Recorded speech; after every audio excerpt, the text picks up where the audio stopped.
Welcome to this episode of the Steve Beaman Show. Well, today I'm going to mix it up for you a little bit. I originally was going to talk about the keys to success in small business. Entrepreneurs and the small independent business community are close to my heart, and I've got war stories from 40 years of experience in those playing fields. But you know what? With all the stuff on the media this week and all the noise about these tariffs and trade, I want to spend this episode with you breaking down the truth of our economy and where these tariffs come into play. So you'll want to stick with me on this episode. We're going to go into some hardcore facts. So stay with me for this episode of the Steve Beaman Show.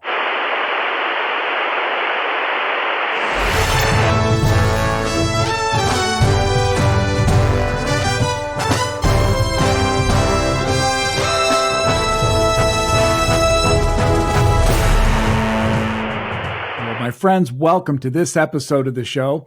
Again, a lot of times we're here to empower and educate and have some fun with our members. And we get a lot of good questions, so keep those coming at questions@stevebeamanshow.com. But I have had so many discussions in the last 24, 48 hours because of the stock market stuff going on, so many questions about what's going on with the tariffs and the trade and all that. And I am quite frankly fed up with all of the crap coming out of the news media, the politicians, and everything else. And I want to go through the truth of this with you and see if together you and I can't agree on some solutions, because anybody can criticize. It's easy for the idiot in the neighborhood to criticize. It's very hard to come up with solutions. So I want to work with you today, and we're going to go drill down into this and see if we can't come up with some ideas. So let me set the tone. First, we are in a no-spin zone here, and I hate to steal that from O'Reilly, but that's what this is. I'm not taking a political bias. I don't care if you're Republican, Democrat, Independent. That has nothing to do with this. We want to look at facts, because at the outcome of what's going on right now is the future for the millennials, the Gen Z people, and that matters to me. I've got 6 kids of my own. I'm starting to get grandkids, and I care about this stuff. So we're going to go through this in detail today and see if together we can't just come to agreement on how this gets solved. Let me begin with this, though. I want to look with you, and we've talked about it before, but I want to look at the state of our nation. We are a nation of 360 million people who have accumulated a debt of $36 trillion. Now, and that's a huge number most of us can't begin to relate with. But I will tell you what it means individually to you, to your kids, to your grandkids, $100,000 each in debt. Now, you can say, well, I don't feel that. Nobody's coming to collect it on me. The heck they're not. Where do you think your income taxes go? Your property taxes, your sales taxes, your use taxes, toll taxes, name the tax. They're going up everywhere because that debt has become an unsustainable burden. Now, we've talked, in addition to that $36 trillion, there's a $2 trillion deficit every year. So you're $100,000 in debt right now, and you're adding to it $5,000 a year with no end in sight. Now, in addition to that, we've got this $1 trillion trade deficit. So in addition to your $100,000 in debt, your $5,000 you're adding to your debt every year, you're giving away $100 a year. I mean, or excuse me, more than that, you're giving away $1,000 a year. So you're just bleeding money out, and you don't feel it because it's hidden in government. But trust me, it's hitting you. That's the core of inflation. It's the core of unemployment. It's the core of these problems that manifest themselves in our lifestyles. That's what I want to talk with you about today, because I'm not looking for any kind of BS, and I don't give a damn what the politicians say. And frankly, I want to talk to you about this so-called experts, because I have a lot of people say to me, well, the experts say this. These experts are so full of it, it's not even funny. And I'll give you specific examples. I've spent my life working with experts in econometrics and in finance. So I'll give you live examples of how these people, they're just full of it, not by intent, by the nature of their job. So this simplistically, when I talk to people, and I do every day, I was in a meeting yesterday and I heard these same comments. Oh, I don't like what Trump's doing. This is not right. Look at the market. It's reacting so negatively. Oh, the hell with the stock market. It goes up and it goes down. If you're of an age where you're in retirement, you shouldn't be in the market anyway. And if you're 40 years old saving for retirement, I wouldn't worry too much. 20 years from now, the US economy will be bigger than it is today. The reality is this volatility makes traders a ton of money, and it doesn't really hurt average people. They don't have anything to do with it. Yes, your 401k looks a little ugly. Okay, it did in 2008. It did in 1987. Remember that? Or in 2000 with the tech meltdown. These things happen, but it's funny. It always comes back. Why? Because the U.S. economy gets bigger. Now, the problem is this economy is different. And I've been preaching about this for years. I wish people would listen. From 2010 to today, the United States economy has had zero organic growth. And you heard that. You're like, well, wait a minute. I thought our GDP was up $13 trillion. Yeah, it is. It absolutely is. And our debt is up $24 trillion. So we're building that GDP based on a mountain of increasing debt. That, I don't know how more clearly to say it. If you're living at home and you're supporting your lifestyle by borrowing more and more money on a faster and faster level, you are set up for bankruptcy. There's no question about it. Now, you look and say, well, governments can't go bankrupt. The new school of economics, and I remember back in 2008, I got in a debate with these people because according to the new school of economics, debt doesn't matter. You just print money. Okay, that makes a hell of a lot of sense. Do you ever hear of inflation? You want to just print money to get us out of debt? Okay, when we print money, it devalues the current money out there. When you devalue the dollar, what happens? Imports get very expensive. You're worried today because we're saying, oh my gosh, an imported guacamole may go up 20%. You want to deflate the dollar by printing us out of this debt situation? That guacamole is going to cost you $10. You want to talk about gasoline? Prices are coming down. Why? Because of everything going on in the economy, and you can give Trump credit, but I don't give a damn. You can just look at what's happening. It's below $60 a barrel, and you're seeing those prices hit the shops. So we're seeing a reduction in gas, right? You want to pay off our debt by printing money? That gas is not going to be $3 at your gas station. It's going to be 10 because our dollar being devalued has to buy imported goods at a lower value. It doesn't work. So this whole notion of the new school of economics that, well, you can just go print the money. And then the follow on that, the debates I got into, they were like, well, we don't really owe that money. It's owed to ourselves. Okay, let's not be stupid. 8 trillion of the 36 trillion is owed to foreign countries. Okay, that's the real number. Now you say, well, 8 trillion is not that bad. You're right. But the other 28 trillion doesn't just go away. That's owed to ourselves. Sure, we borrow money out of Social Security. Every time you make a Social Security deposit, that money sure as hell doesn't go into a cash account. It gets transferred right away to government spending. You with me on that? Every dollar we borrow is from you. We're just forcing you to have bigger and bigger and bigger debts. And you can argue and say, well, the debt's to ourselves. No, it's debt you have to pay. It's why the younger generations are looking out saying, I'm never going to live as well as mom and dad, because they get this in their gut. You are saddled with this debt from a government that spends too much money and inefficiently manages what it has. I talked in our podcast about Social Security. The whole goal of what the Doge thing is doing isn't to cut Social Security. There's no such thing. That's bullshit if you hear about it, and it's just not true. What they're trying to do is cut out the fraud in Social Security. And what we are finding is probably 20% of the money in Social Security is wasted through fraud. 20% of it. That's huge money that we're just throwing away. So the solution to this isn't just print money and borrow it from ourselves. That doesn't work.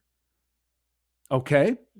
Let's talk about another one. And this is a favorite of mine. We'll talk more about this later, but it's just kind of a summary. Tax the corporations. Oh my God, the big bad corporations. Let's go tax those guys. Okay, First of all, the hypocrisy of this is deafening. You don't like tariffs because, oh, that just raises prices for people. Oh, why? Because it's just a cost of doing business. What the hell do you think a corporate tax is? When you raise a company's taxes through use taxes, income taxes, wage tax, whatever it is, it becomes a cost of doing business. That cost of doing business is passed on to the consumer. It's higher prices. What the bastards in Washington have done is persuade you that by taxing the corporation, it somehow means you can bring money in that you don't have to pay. It's a big lie. I talked to you on Social Security. When they sold that to you, they told you it was an insurance fund, right? You pay in, and like an insurance policy, your money accrues, and then you get that money back when you retire. That's a lie. It is a categorical lie. They knew it when they set it up, and it's showing itself to be that now. It's a transfer system. People at the early stages of work are paying for people at the later stages of work. That is a flat out lie. And when they tell you tax the corporations, it's the same thing. Now, you may disagree with this. And if you do, I welcome you. Write me a note. Write me at questions@stevebeamanshow.com or make a note at the bottom of this video and we'll talk about it. But I am telling you from a purely economic standpoint, companies do not pay tax. You do. Take a company and it's earning $100, and it could be $1 billion, whatever the number. Just use 100 to make the math easy. And you say, well, that's a big bad company. We're going to raise taxes on them to help all of the people. So we're going to put a 10% tax on them. So their $100 becomes 90. You take 10 cents, you send it off to Washington, at least 2 cents of that, or $2, whatever. I think we're talking $100, so $10 goes to Washington. $2 of it is just thrown away in waste and fraud. $8 of it is distributed through the rest of this government mesh of stuff. So the company now was making 100, now it's making 90. What do you think their response is going to be to their shareholders? Oh, and you say, well, those shareholders are rich people. No, we're talking about retirement plans and 401k people. In fact, I'm going to digress a minute on this. Tim Walz, the governor of Minnesota, if you're in Minnesota and you're watching this, you ought to be furious with this guy. Minnesota's retirement system has a massively heavy investment in Tesla. Huge. So let's take a look at that. You cannot simply say we're going to knock Tesla price down. I mean, it hurts the people. It doesn't hurt the government. It doesn't hurt them. It simply hurts you. So this idea of knocking down corporations because they're bad, all it does is hurt you. Going back to my example, a $100 company pays off $10 in tax, so $2 is stripped off for the bureaucracy. $8 is funneled back through the myriad of programs. Do you think that company is just going to sit still now and make 90? No, they're going to raise prices to 111. Yeah. So all they're going to do is raise prices because it's a cost of doing business. When a company manufactures a product, let's say they make this pen, right? They have to buy the stainless steel. They have to buy the ink. They have to buy the component parts of the pen. They have to pay for the labor. They have to pay all that. Do you think they handle taxes any differently than the cost of the aluminum or the metal? No, it's a cost of production. They charge you. So until the American people say, quit lying to us, to the politicians, and say, quit giving us this bull, realize that you're paying the tax. The company serves as a tax collector. That's for sure. They are the tax collector, but it's not their money they're giving the government. It's yours. Sure as the day you were born. So you've got two of the solutions people always say, print money. Okay, you do that, we're all going down. We're not Weimar Germany. I've heard that example a ton of times. But what happened, if you study your history, after World War I, Germany had lost the war to France, England, and the Allied powers. They put in the Treaty of Versailles, which put reparations on Germany so heavy that Germany couldn't afford to pay them. So how did they respond?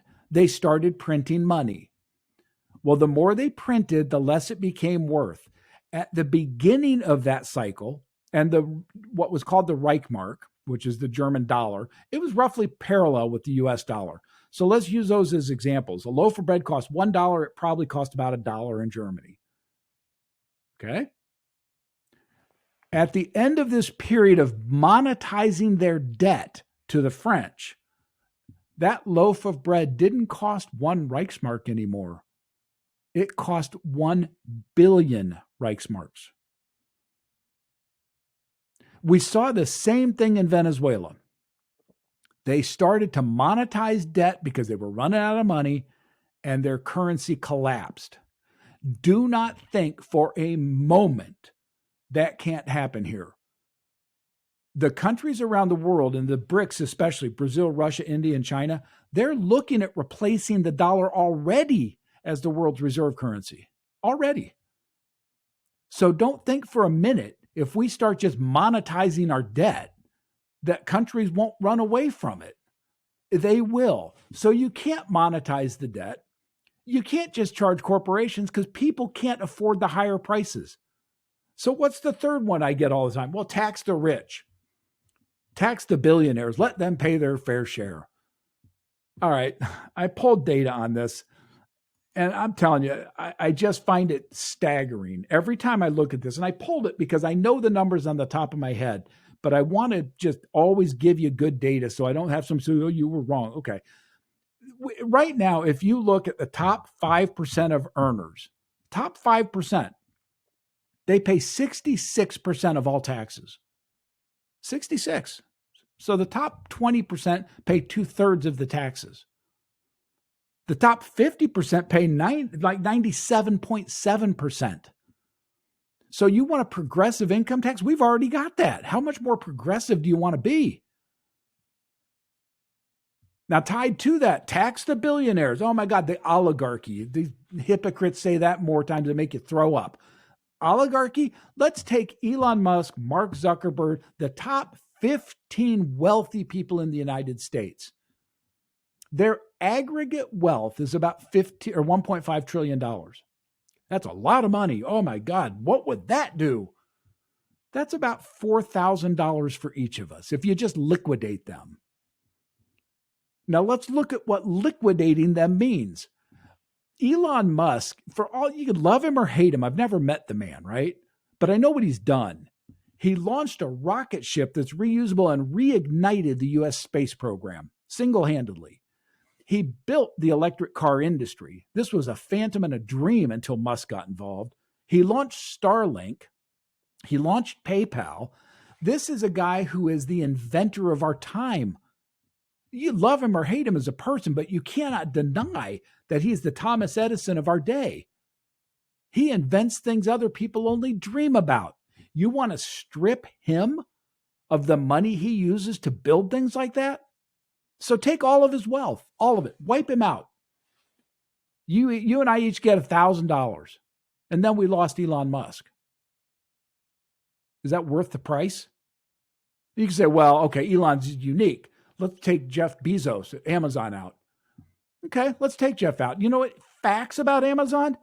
Everybody says, oh, Jeff's so rich and he's just exploited. Okay, Amazon's worth, these are rough numbers, roughly $1.2 trillion, something like that, 1.2 trillion.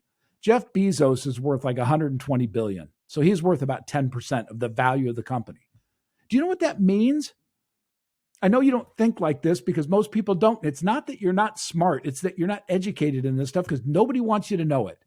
Jeff Bezos created single-handedly about $900 billion in wealth. That's right.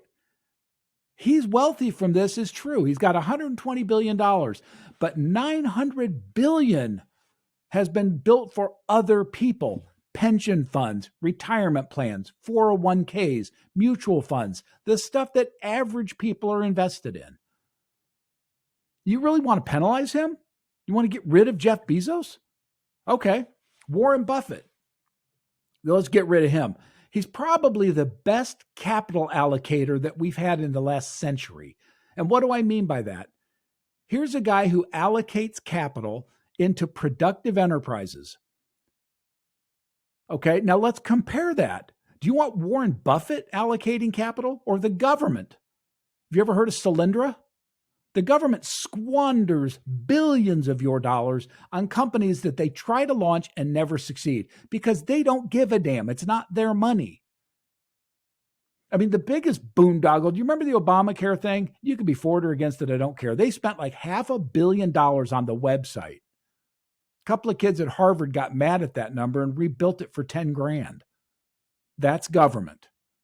And it's not that they're bad people. It's not that they're stupid people. They just don't care about it because money isn't, it's not their money. It's yours. They don't care. So we have a situation now with $36 trillion in debt, $2 trillion in deficits, and $1 trillion in trade deficits that we can't print our way out of. We can't tax the companies without massive inflation because they're going to just hit you. We can't tax the rich people because even if you tax all of it, there's not enough there. Other solutions people come up with, and I had some questions and I wrote these down because I was just getting mad about it. So they're like, okay, well, the experts say that tariffing people is bad. Okay. Yes, I'm a historian too. The Smoot-Hawley Tariff Act of 1933 did prolong the Depression. I get it. It was bad. And I also understand Rand Paul. I get it. He's a purist. Taxes are bad. When you tax something, you get less of it, period. End of discussion. Richard Thaler won a Nobel Prize on behavioral finance. He proved, we already know this, of course, but he proved it, that people respond to stimulus. If you raise taxes, you get less of that behavior or less of that product. So the Rand Pauls of the world say, you raise tariffs, you're going to get less trade. That's a fact. You're going to. They're right. That's funny, politicians. And if you come out of a district with, I don't want to throw names out, but Nancy Pelosi, AOC, all of the people, what's his face? George Mike, or not the Senate guy. I forgot it. I'm so frustrated, but I forgot his name. Anyway, you take a look at all these people. Dick Durbin in Illinois, they were all for taxing companies. They don't have a problem with that. Let's tax the big bad company because they don't pay it. They collect it on their behalf for you. They say, well, let's tariff. Well, what happens? Donald Trump comes in and does it, and they all turn on him and say, no, that's a bad idea. That's a terrible idea. I want to talk about Trump in a minute. But my point with this is simply this. You get the situation we're in. These are facts. They're not disputable. They're facts. So what are the solution sets? You can't print it. You can't just tax corporations because that's just us. You can't tax the rich people enough. So what do? The only way out of this is you grow or you have a war. That's always been the historical way out. And we go back through every historical example of this. There's a war. I don't think we want that. It's different this time because of nuclear weapons. So the only option we have is to grow our way out of it. Now, you may disagree with that. And you may say, Steve, you're full of it. I think we can print our way out of it and you're wrong. Okay. You're welcome to have that opinion. I respect it. I'd like you to show me how that would work because in my way of thinking, there is a fundamental law in economics called supply and demand. The more supply of something is, the less price. Related to demand, if there's high supply and low demand, it's a low price. If there's tons of supply and tons of demand, there's a moderate price. If you get no supply and a lot of demand, there's rising prices. If we take our currency and we greatly increase the supply, costs are going to go up. So if you think differently, that's fine. And I respect it. And I'll talk to you about it. But I just think you have to look at this. And this is where now we do migrate into the current administration, which is what got me so upset. I'm not a huge Trump fan. I have met Donald Trump once, and that was in the 90s. I happened to be in Trump Tower on other business, and I was coming down the staircase where he came down that escalator, and he was actually standing in front of me. And I looked at him. I said, hi, Mr. Trump, how are you? And he looked back and he said, hi. And I said, you don't remember me, do you? And he said, no. And I said, I was at that Christmas party, back in December, we kind of talked. Oh yeah, I remember that. Well, he didn't remember anything because he never met me. But that's how these people are. They just politely say they know you. At any rate, my point being, I don't know him. This conviction on 32 counts of fraud, that's a bunch of horse hockey, period. And I know there are people on the left going, well, you can't just deny that. Yes, I can. They trumped up a federal charge on the guy. They didn't have it. It was a minor bookkeeping error, but they trumped it up with this election interference stuff, which nobody knows how they even got that. This thing will be overturned on appeal. It was a pure witch hunt. The American people know it. That's why they voted him in. Those 32, that's just BS. Did he have inappropriate relationships in the past with women? You betcha. He's not the kind of a guy I'd like to have over to dinner. Okay, but neither was Bill Clinton, neither was Barack Obama, neither was George Bush. The vast majority of the people who run this country are narcissists. It's the nature of the game. You have to be a little bit like that to want to be president. So as a person, I don't judge him. I don't know him. I don't care. But I do know this. So Donald Trump gets elected. Why? He got elected because people feel very uneasy about that data that I'm giving you. They know in their hearts, 36 trillion in debt, 2 trillion in, we've got to change something. This doesn't work, especially when you look at our budgets and you realize that number one is Medicare and Social Security and Medicaid, those top three, and then interest and then defense. Where the hell do you cut the budget? So what do you do? So Trump comes in and he says, I'm going to take this blank sheet of paper. I don't have a blank sheet of paper. Take a blank sheet of paper and say, I'm going to fix this problem. He says, first, I'm going to cut the budget. How am I going to do that? I'm going to wipe out the fraud and abuse that takes place. So he hires arguably one of the best technologists in history, Elon Musk. And he says, can you go through this stuff and show me where there's fraud and abuse? There's a show years ago. I think the name of the show was Dave.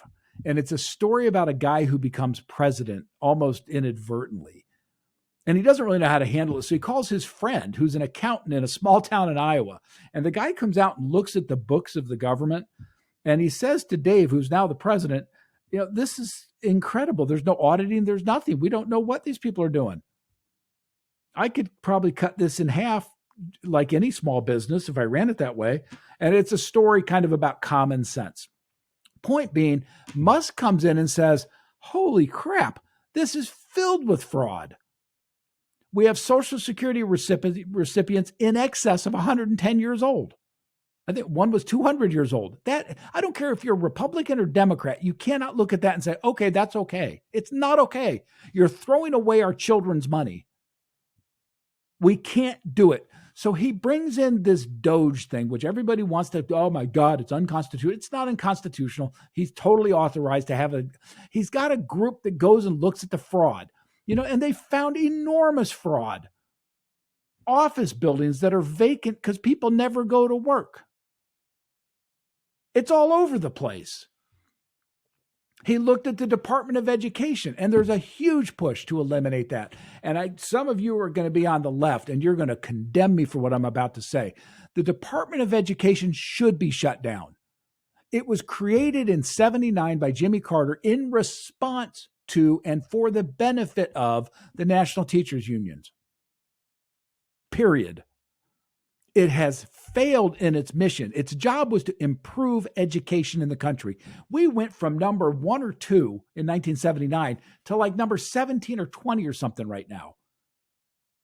We have failed our kids. I don't know how that doesn't make you mad. And if you're in the left and you're saying, well, that's not the Department of Education's fault. Well, who the hell's fault is it?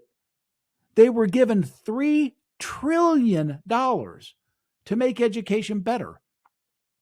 What did they do? They nationalized student loans. So, by the way, if you're 25 and out of college and you have $100,000 in college loan debt, you do realize, don't you, that you can't go bankrupt on that debt. Nope. It's a government debt now. You can't go bankrupt on it. 10 years ago, in my generation, if you had student loans and you couldn't pay them because you were dire and out of a job, you could just go bankrupt on it. You can't do that now because they took it over. These are government loans now. So has that helped you? I doubt it. So it's a waste. It's a $3 trillion throwaway. And you look and say, well, what about the good things the department does? All the grants it gives out and all the support. Well, those aren't going away. Nobody has said they should go away. They're simply being moved to the Department of Treasury or another department to be more efficiently managed. We don't need to keep throwing away money on government bureaucrats who don't do a damn thing. And if you don't believe that, you can go read the news or watch the people. I watched a show one night. A guy came out and he said, I've been working for this department in the whatever department for 10 years. He said, nobody else works here. I come in by myself. There's nothing to do. I've written 2 books and I go work out every day and I get a paycheck. That's money that we're throwing away. Now, the government may be necessary sometimes, but to just throw our money away, is that what you want of it? I hope not, because that won't work. We've seen that play out in the Soviet Union. We saw it play out in England, where they tried socialism a little bit. We certainly saw it in Venezuela. We've seen it in North Korea. We saw it in Cuba. It does not work. And it doesn't work because you destroy the incentive of individuals to improve their own lives. So as you look again at what this administration came in to do, they said, let's first cut the budget by eliminating fraud. And it is fraud they found. There's waste and abuse, but that's the small part. It's fraud. And I don't know, again, how you don't support that. If you're watching this and you say, I just disagree with you, please write, comment on it. I'd love to have a dialogue with you. I'm not saying I have all the answers. I'm not for a moment. I can be educated. I'm not closed-minded. But I will tell you, I see this pretty clearly. And if you think it's wrong, I'd like to know why you think it's wrong. So let's cut the budget. Let's cut taxes, at least sustain the tax cuts that are in place. Why? Why do that?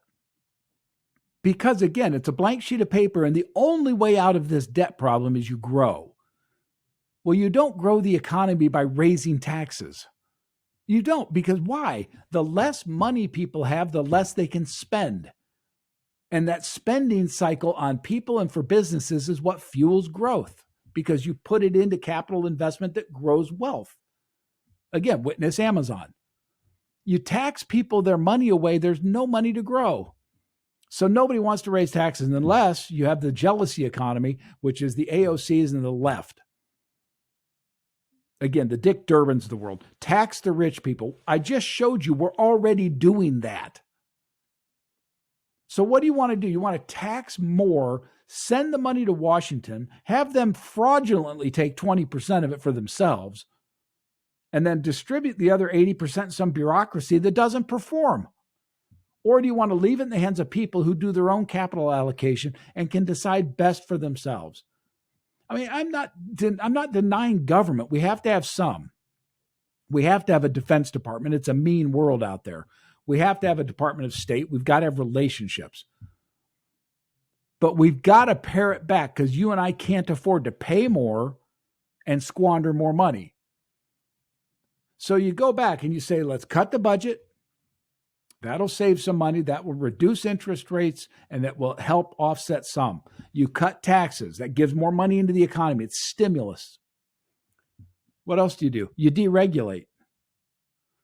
You give business, everybody likes to scream about the jobs problem. You're firing government workers. Nobody cared when we shut down the pipeline back when Biden came in. You remember that? Yeah, there's a big fat oil pipeline up in North Dakota, and they just shut it down. Thousands of people were laid off. And what did Biden say? Oh, they can become coders. They can get jobs in technology. Well, why can't the government people? So why is it we scream when government gets laid off who don't do anything, but when they get laid off of private enterprise, nobody cares? Have we cared the last 40 years when American factories have been shipped to Mexico and to overseas? Did anybody scream then? No. Wall Street got rich. The media is part of that, and I damn guarantee you the politicians are part of it. I'm going to digress on another thing that's related. But when you talk about these political hacks who reach out to you on the evening news and tell you how Trump's bad and this and that, I heard them talking about Trump insider trading yesterday because the market moved. These people are the hypocrites of hypocrites. Do you know if I insider trade, if I trade on inside information, I go to jail?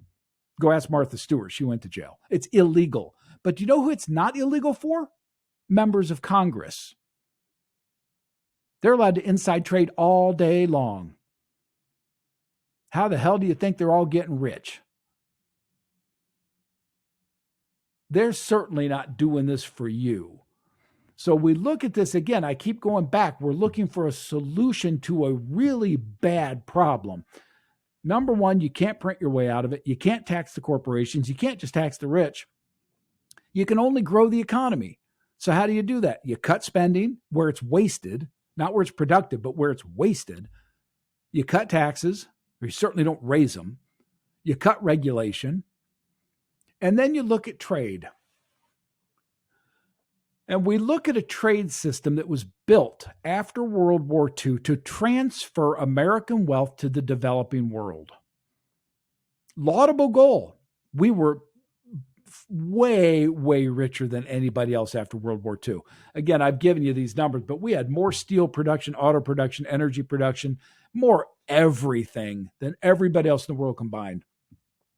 So what did we do? We said, well, we're fighting this idea of communism, and communism doesn't work, and it didn't work, and they just kill you if you disagree with it. So they didn't really have a political problem. They just had an economic problem because it didn't work.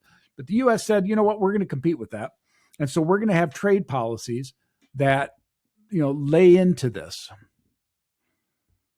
So those trade policies through the 50s, the 60s, the 70s were in play. And we, for the most part, didn't mind. We were giving away money, but these were developing countries. And if you build the other guy up, it helps you in the long run, too. That was the primary argument about giving China trade status like we did.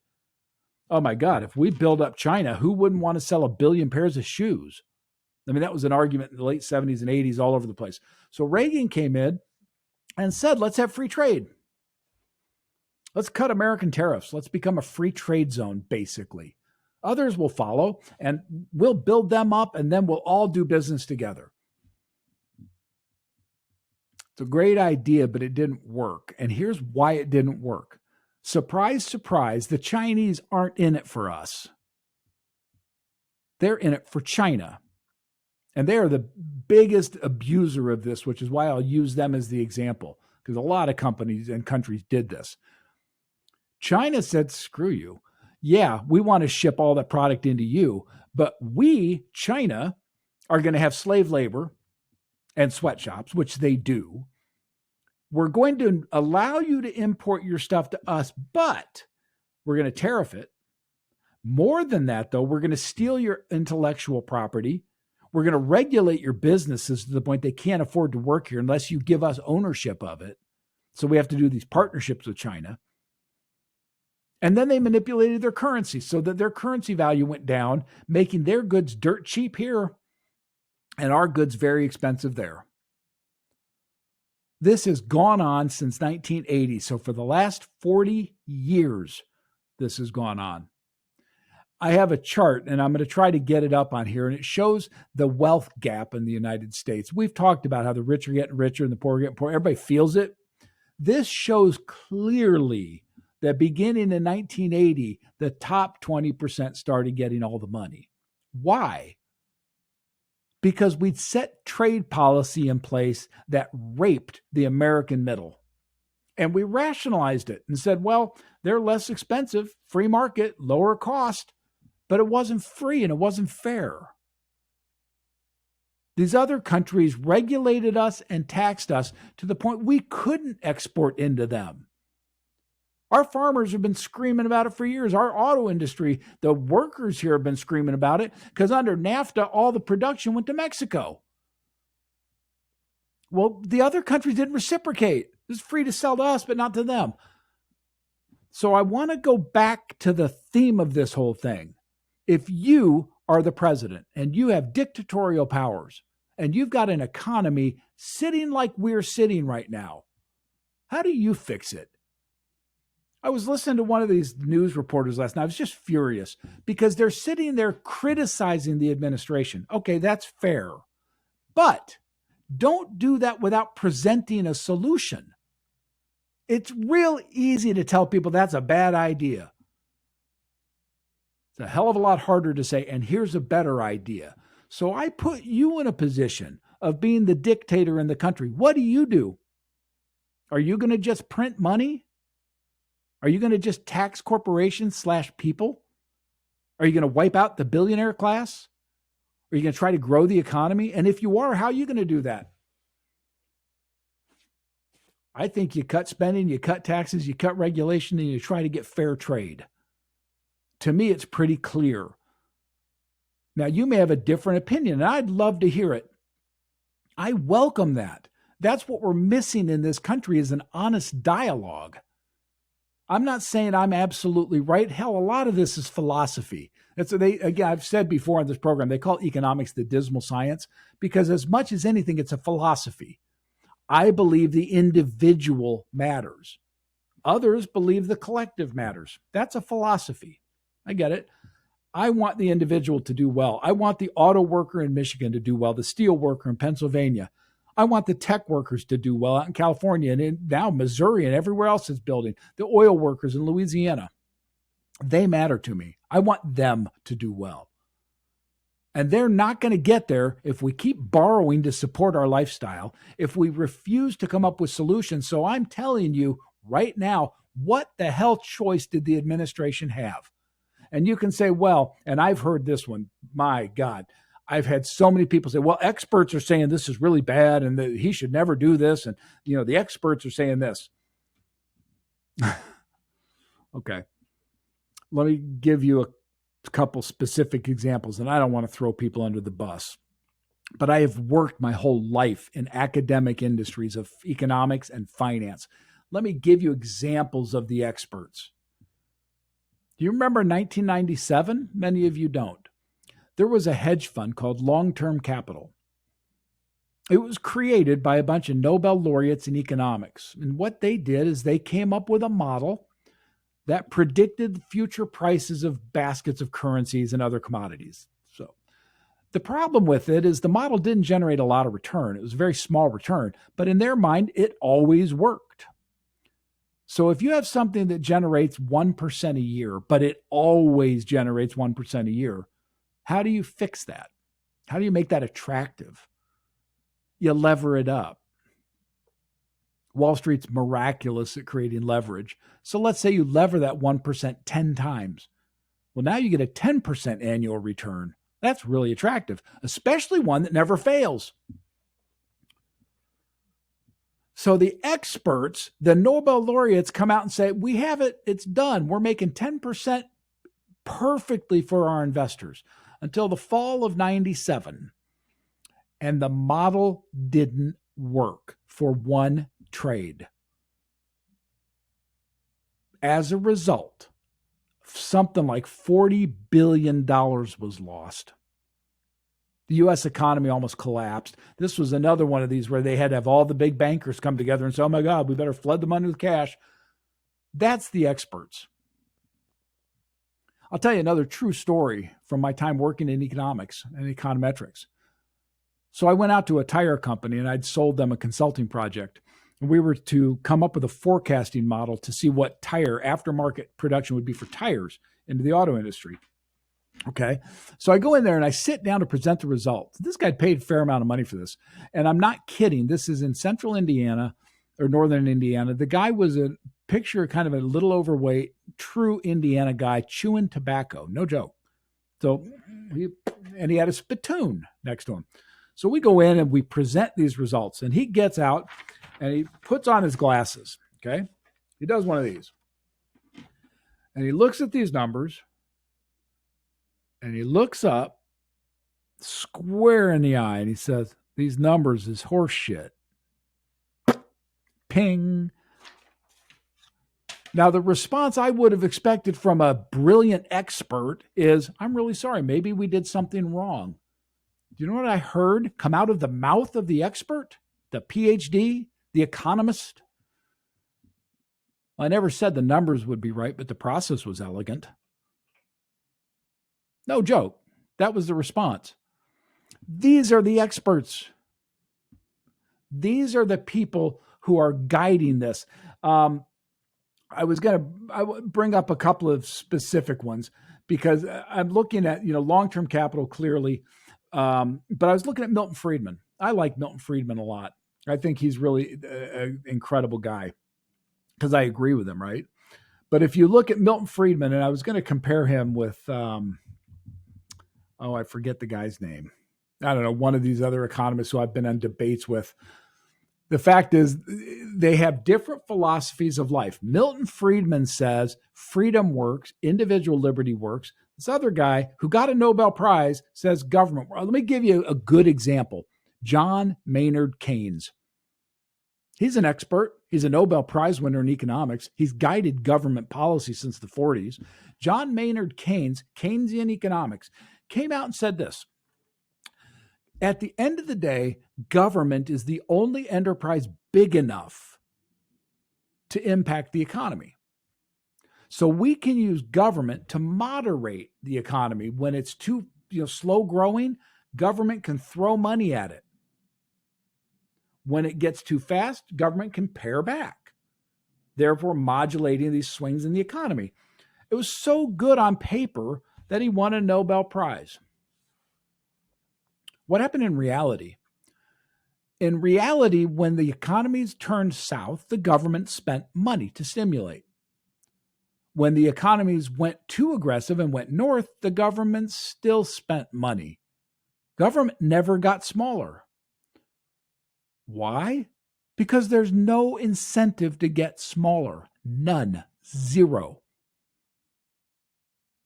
Pritzker in Illinois, who's my governor, he has no incentive to make the government here smaller. None.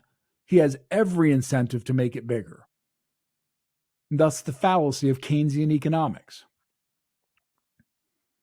But they don't tell you this stuff, and they don't tell you the truth. Robert Reich, who was the economist for Clinton, I was at a meeting with him and about 30 other people one time, and he was talking to us, and he said, let me tell you the way this is going to be.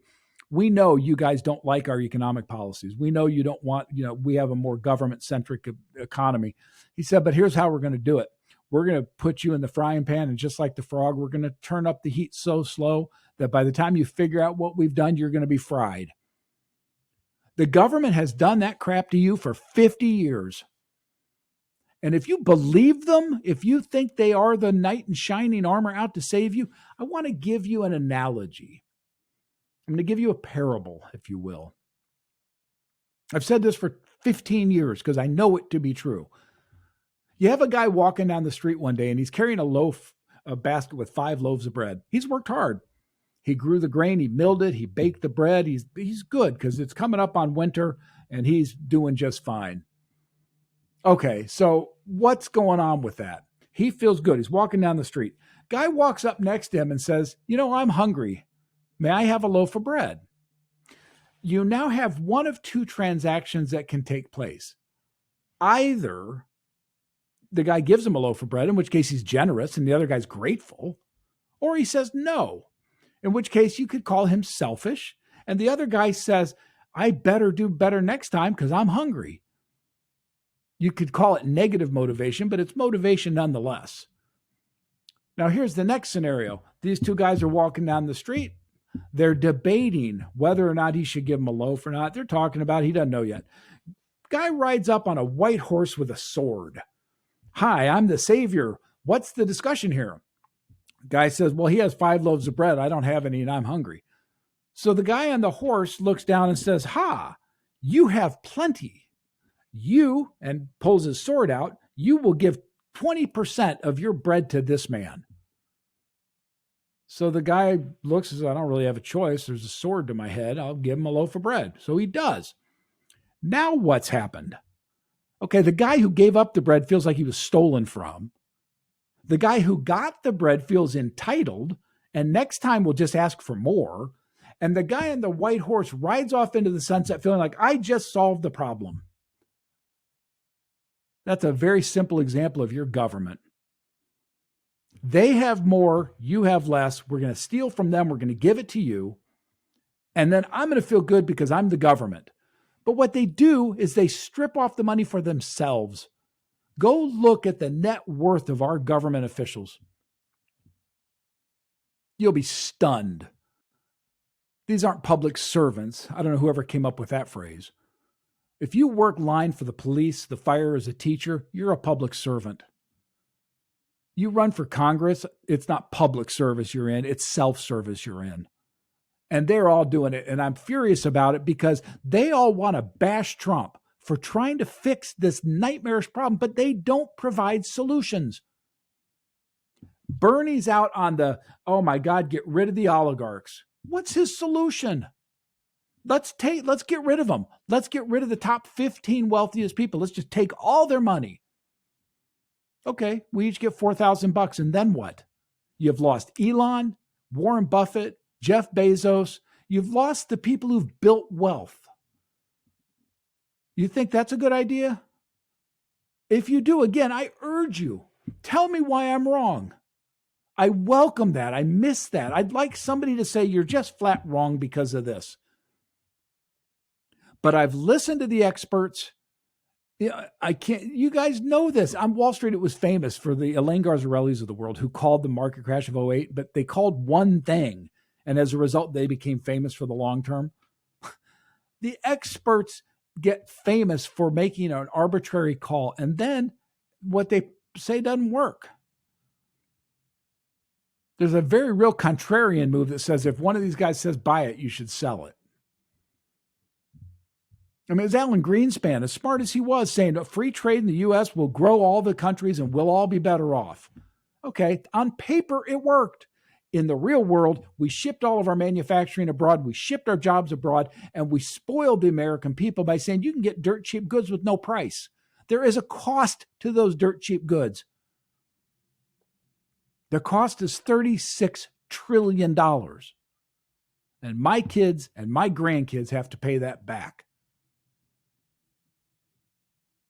When I think about why I'm doing this, I look at them. I don't think you and I have a venue through which we can get unbridled opinion that is honest.